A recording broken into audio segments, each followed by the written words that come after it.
us a little bit more. So I think it's pretty Museum is amazing. Why? History about Berlin, the actual...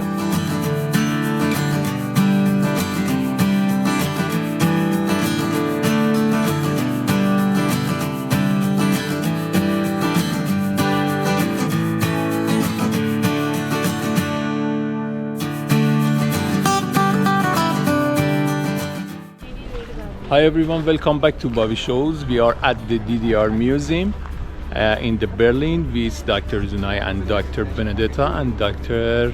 Mustafa. And we will quality time. Let's go.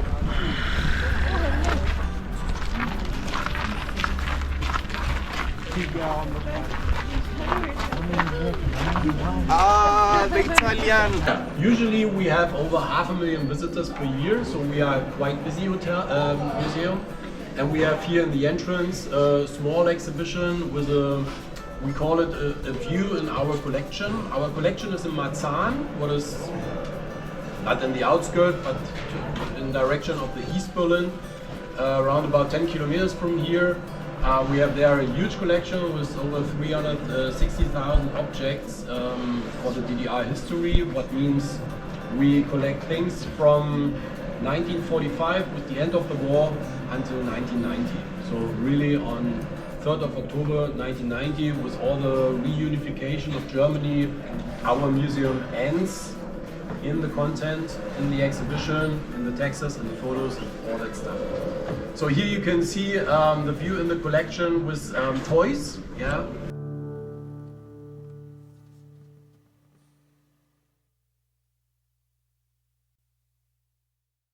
Where here in East Berlin, all the ministries were in East Berlin, all the embassies were in East Berlin.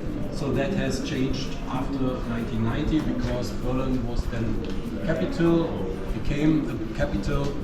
And then it was a reorganization, also political-wise, not only economy-wise, that we get the capitalism for all Germany. Yeah. Hello, Dr. Benedetta. Hi. Thank you for today. Can I ask a question? Of course. Okay, what did you think of this museum?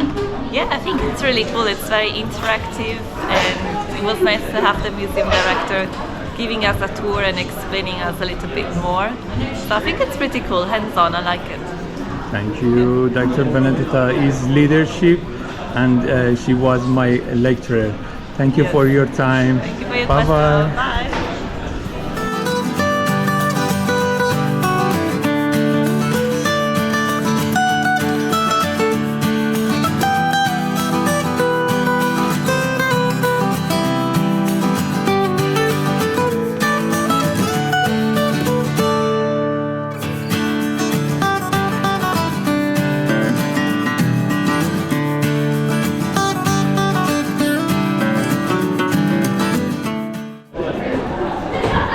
Hello.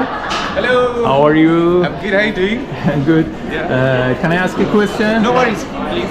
Okay. Yes. What is the museum's main goal? I think the museum's main goal is just to showcase the GDR, the German Democratic Republic. So that was during the war predominantly. Yeah, and it's trying to give us a history of over a 40-year period of the German Republic. Yeah, so that is the whole essence of the museum. It's showing us different things from different ages. Yeah, from 1949 to all the way to 1989. Yeah. So from during the time of the Wall of Berlin and after the wall, yes. Okay. Yeah. Next question. Yeah.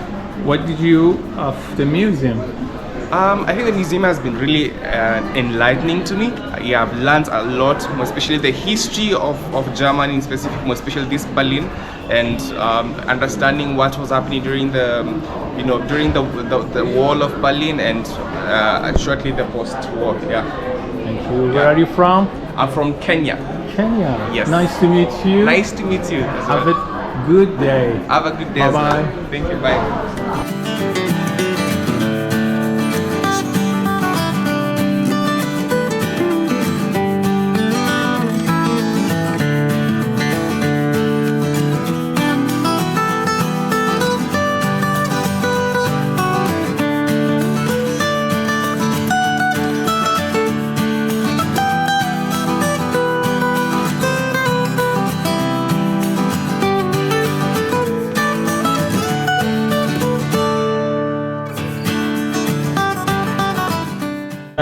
what is special about this museum?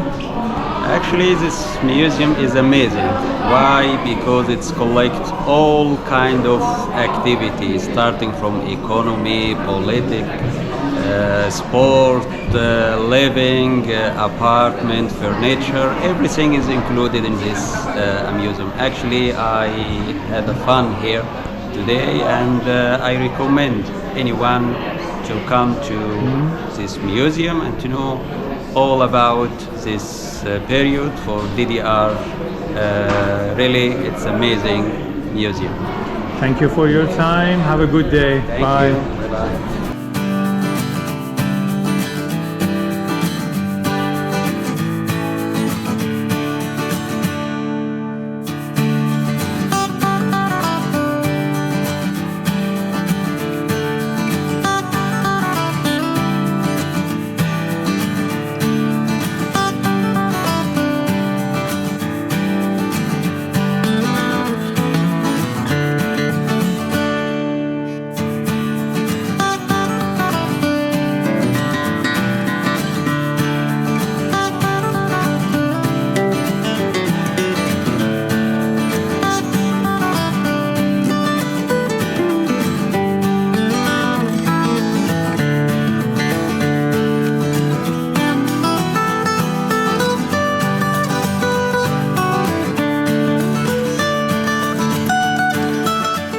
Discussion in Berlin. They took all the asbestos out. The building was empty. It was there. There was a cultural usage of the building in between, and at the end they just destroy it and they built a new castle. What is especially for the East Germans a kind of how do you say, framed history to put a central building like the Palace of the Republic away. But today it is like it is. For me as an East Berliner, yeah, I can't change it.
Hello, how are you? Hello, I'm Can I ask a question? Yes, yes. What is special about this museum? What I love about this museum is it's extremely interactive. It shows a lot of history about Berlin, the actual products that people used. Yeah, so by far one of the best museums I've been to in Berlin. Thank you. Was a deep. Thank you very much. Have a good day. Bye. Bye. Okay, let's see. What do we do?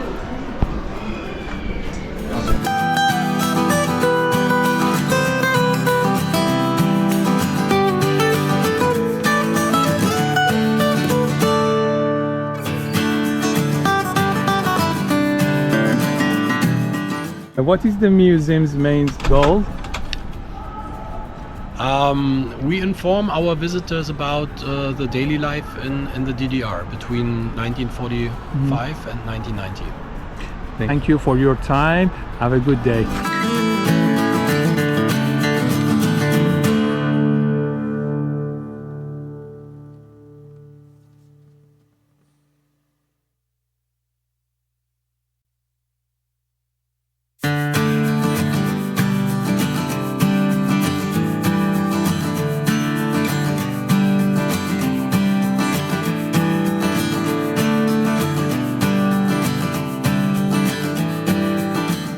So the first question is, we have seen the entire place, and I think I've loved how you've integrated the technology and you're trying to showcase the two different sides.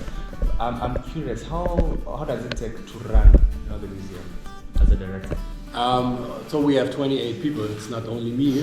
Of course, I have a team who built this content and who is looking worldwide for exhibition installations, how to present objects, how to explain educational gaming stuff like the table in the middle of the second part. Continuity. Yeah. You are one man. That's why I said possible. No, I'm not one man. No, I'm saying Yeah. what you're doing for the next generation. Is there a structure to understanding what you're doing? Yeah. Are there people that are learning what you're doing that can do it the same way or even a better way as you're doing it? So we have a training program. We showcase that at our website. So a trainer plus my leader for the visitor center is also. So if we talk about freedom and democracy, which is better now or DDR time? Of course now, for the reason I explained. It's the freedom of the press, the freedom at the street. So even if you were more than 3 people at the Alexander Place, what is here where the TV tower is, it was an observed place. Yeah, there were cameras all over.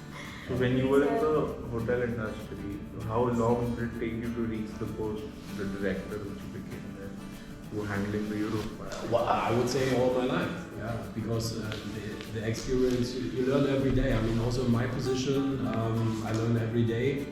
So a museum, a cultural attraction like our museum has different things like visitor management. How do you guide them? Do you guide them? It's always a question. Yeah, it's always we get bad reputations because we have no guiding system. We have no audio guides.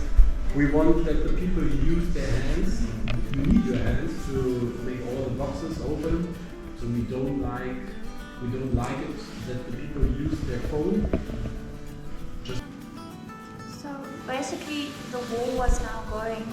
It stopped somewhere in the north and it stopped somewhere. It stops in the sea, yeah, exactly. Oh, so it went up all the way. Yeah, it was at the beach. Okay. Really like you saw in Mexico at the Gulf. Yeah, you have the war there. Mm-hmm. And then all the Baltic Sea coast was border area because at the other side was Sweden. So there were people who swam for. I think he swam 50 hours. What? Wow. So, yeah.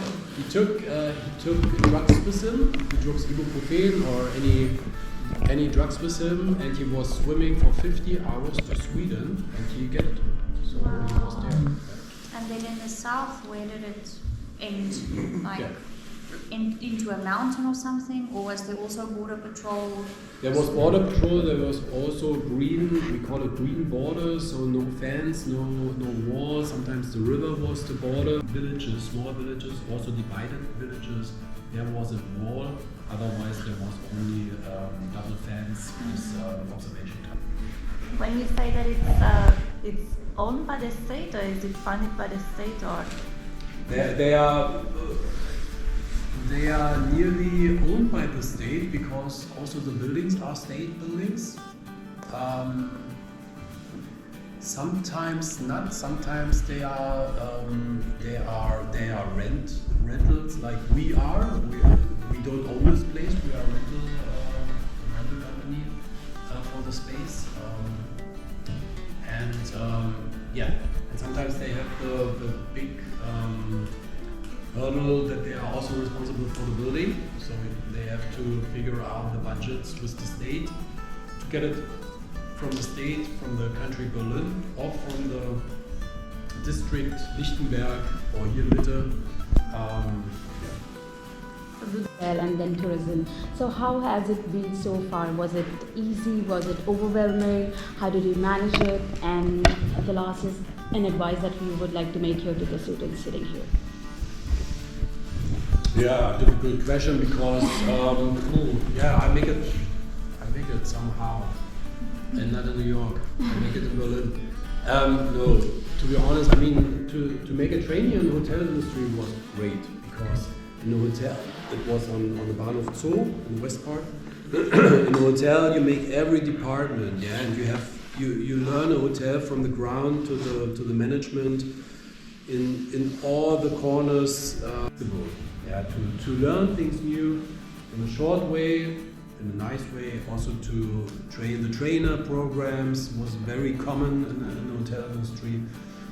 And probably also my skills as an East German, what means we are a little bit more empathic than the West Germans. As I said, the elbow society is there, and also not in our days so much, but also the luxury thing to showcase I'm strong and that was a culture I don't like, but it's there, so you have to handle it somehow.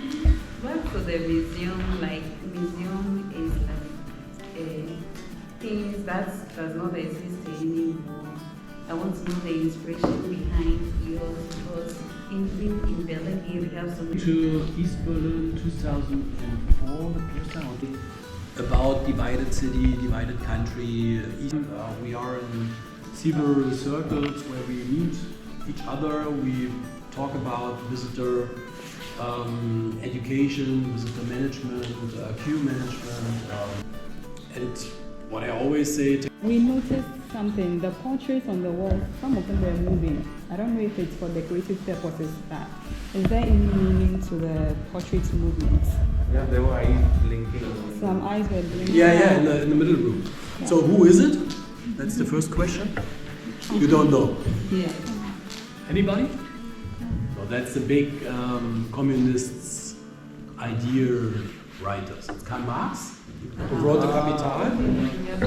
Then there's best buddy Friedrich Engels, who was the money giver. I don't know. Financer, yeah, the financer. And then it's Vladimir Ilyich Ulyanov, called Lenin. That was the guy who went from... Okay, nice to meet you. Welcome to my channel. Final question. If you have, say, 3 words about DDR Museum. Well, first word is daily life. So 2 words I know. I would say love to the details and a lot of visitors. Be prepared. Thank you so much. Picture outside? Yeah. Is anybody able to make a picture with me? Thank you for your interest.